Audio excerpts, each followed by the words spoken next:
Hello, this is Purnamita Dasgupta. Thank you for the opportunity to share my thoughts on the recently concluded climate talks. COP26 has served the global interest of keeping alive hopes of getting to a 1.5 degrees centigrade target. There were several other encouraging pledges and discussions on new funding for the least developed countries, alliances on solar energy and disaster resilient infrastructure, and declarations of positive intent and action for gender, forests, and land use, and adoption of zero emission vehicles, to name a few.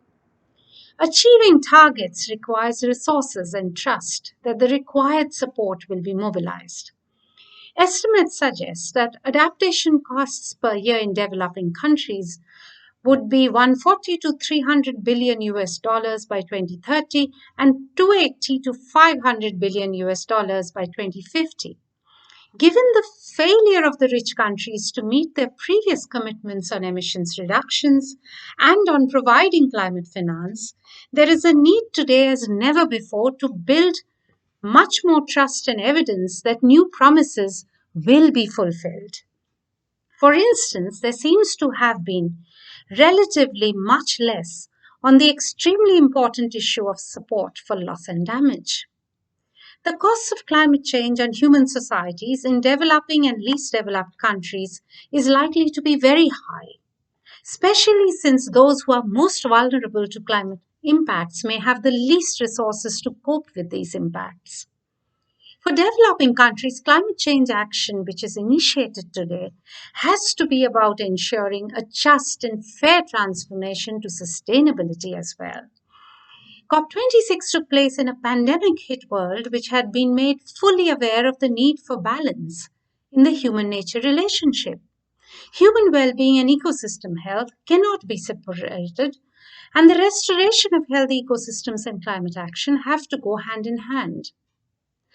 The target, after all, is to ensure that our collective conscience is mobilized to ensure a decent and good life for the global citizen, starting from today and into the future. There are many opportunities then to tackle the environment development linkages in a way where we acknowledge the nature people relationship, we are willing to build resilience, and we are willing to operationalize climate justice and equity accordingly. Social, cultural, and economic needs are diverse, and multiple value systems exist, and for good reason. While resources and competencies are unevenly distributed in the world, this calls for an urgent need to dialogue and develop a common language for action across citizens, platforms for conversations among citizens across the world, where discussions and debates can build alliances on this global goal of a decent life for all, with respect for diversity, can inform environmental governance, where climate action becomes a part of development.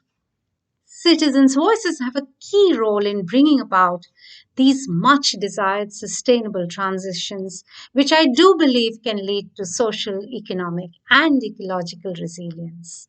Thank you very much.